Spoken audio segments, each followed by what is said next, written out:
রক্তটা সার্কাটে।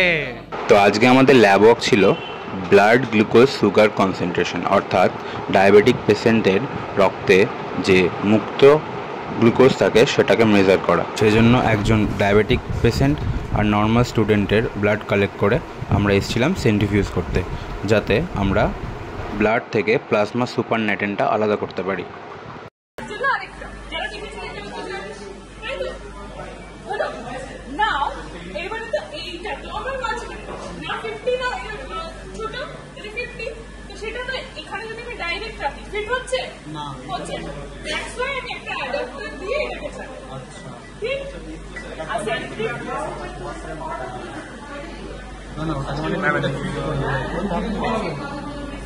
অবশ্যই সেন্ট্রিফিউজ কি হচ্ছে মেশিন স্যার আগের দিন বলেছে তোদের সেন্ট্রিফিউজের ইয়ে নিয়ে। এবার মেশিনটাতে কি হয়, গোল এইটা তো গোল ঘুরবে, এর ব্যালেন্সটা যদি ঠিক না থাকে এটা সমান স্পিডে ঘুরতে পারবে, তাহলে একদিকটা বেশি পাবে একদিকটা কম পাবে, তাহলে ব্যালেন্সে সবসময় সেন্ট্রিফিউজ রাখা উচিত। সেই জন্য দেখ দুদিকে দুটো রেখেছি, মাঝখানে দুটো ইকুয়াল স্পেস আছে, মানে দুদিকে দুটো চাপ।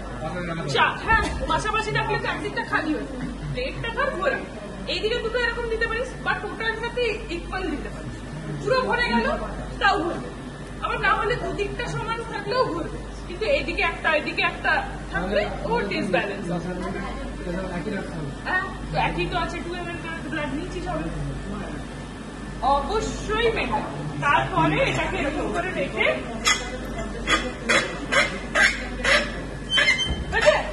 লাগিয়ে নিলাম, বন্ধ করার সময় জাস্ট একটা আওয়াজ হচ্ছে, হয়েছে? তারপরে টাইম আর স্পিড। স্যার লাইটটা চলছে কার পাশে? আরপিএম, যারা দেখিসনি তারা পরে এসে দেখে আরপিএম না, বাকিটা দেখে যা একটু।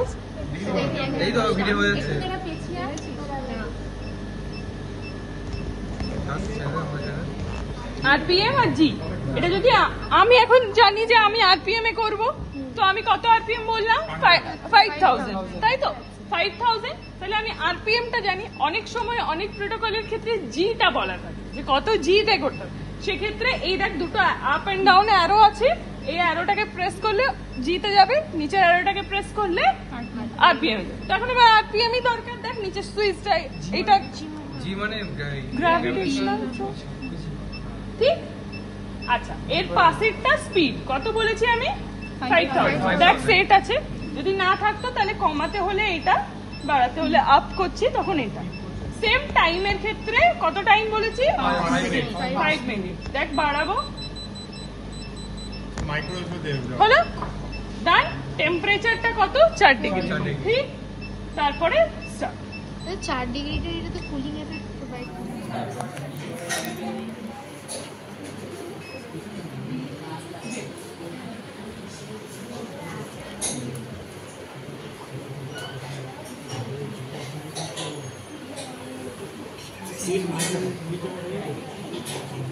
হলো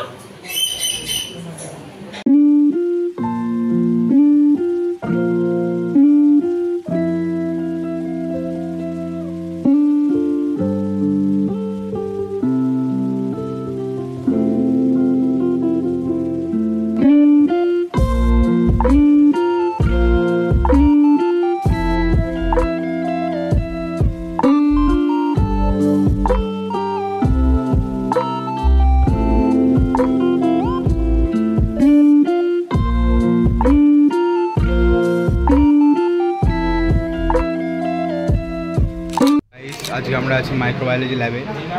মাইক্রোবায়োলজি ল্যাবে আমরা আছি। হ্যাঁ, দিয়ে আমরা কি করছি? প্রশ্ন আছে, আমরা কি করছি বলো? আমরা কি করছি জানো? পোর প্লেট করছি। থাকবে না তো, কেটে বাদ চলে যাবে। এর আগের সপ্তাহে আমরা যে ইনি আজকে কথা বলার জন্য 3টে স্টার খেয়েছেন। হ্যাঁ, টিচার চড়িয়ে বের করে দিয়েছে ল্যাব থেকে। কোন টিচার? তো এর আগের সপ্তাহে আমরা যে করেছিলাম, মানে ব্যাকটেরিয়া এক্সট্র্যাক্ট করবো বলেছিলাম লিকুইড থেকে বা জল থেকে, সেটা আর আজকে কমপ্লিট হবে। এখন ল্যামিনারের ম্যাডাম এক একটা গ্রুপ করে ডাকছে, আমাদের 4 নম্বর গ্রুপ, এখন 3 নম্বর গ্রুপ চলছে। ল্যামিনার ভেতরে ভিডিও করতে দেবে না ম্যাডাম হেভি বকবে, তাই ভেতরে আর ভিডিও করবো না, এখানেই বলে দিলাম কী কী করবো। আর এখানে সব বন্ধুরা আছে, গল্প করছি, একটু পড়াশোনাও করলাম, নিচেকে একটু খাবার খেয়ে এলাম। তো এই নিয়েই ভিডিওটা দেখা যাক আর কি হয়। দেখতে পাচ্ছ কাজ না থাকলে যা হয়।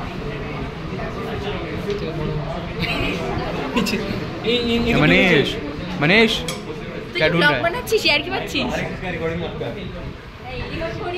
এখানে আমাদের মুশাদ্দিক ভাই, বলো কিছু বলবে? কি বলবো হচ্ছে সকাল থেকে দেখেছি। হ্যাঁ ভালো আছে। সকাল থেকে 11টা থেকে ক্লাস, এখন বাজে মুখটা না এত ভালো লাগছে। 2 বাজতে চলে গেছে, এখন একটা কিচ্ছু হয়নি। খালি পড়াশোনা কর, চলছে এখনো, আমাদের 4 এর পার্টটা স্টার্ট হবে। পড়াশোনা কর, সেদিন তো বলছি। আমরা খুব খুশি যে আজকে আমরা ল্যাব কিছু বলবো না, আমার ঠান্ডা লেগে যাবে। ওকে এটা তো বাড়ি গেছিল গাইজও, অনেকদিন পর আসছে, ব্লগে অনেকদিন পর দেখবেন। আমার ব্লগে আমাকে অনেকদিন পর দেখবে।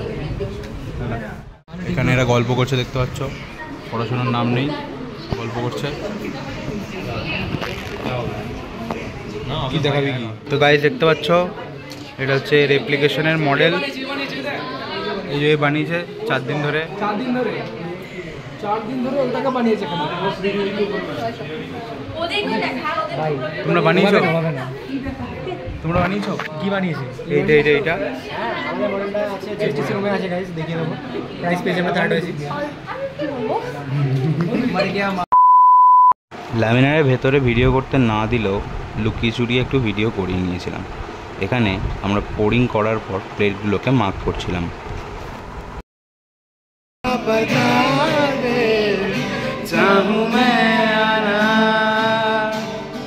मुझको यूं तो नहीं इतबार, फिर भी ये सोचा दिल ने अब जो लगा हूँ मिलने, पूछूं तुझे एक बार, ओ तू ही है मुझको बता दे, चाहूँ मैं आना, अपने को दिल का पता दे, चाहूँ मैं आना।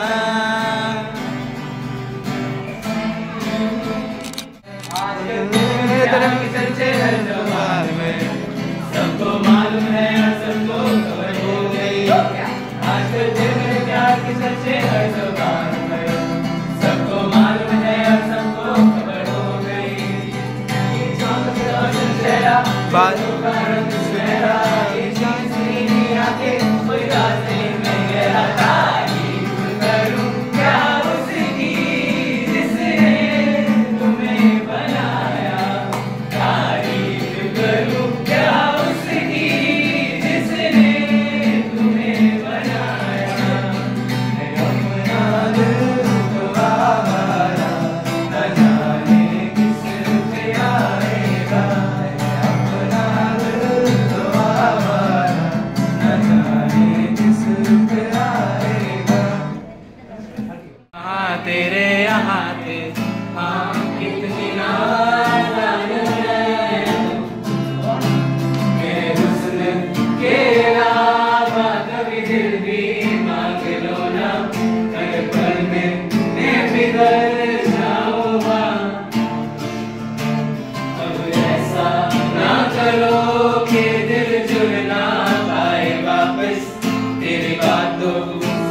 যাচ্ছি, আমি আর মানি সেখানে আছি লিফট থেকে, উনি ফাঁকা ফাঁকা, চল বাড়ি যাই।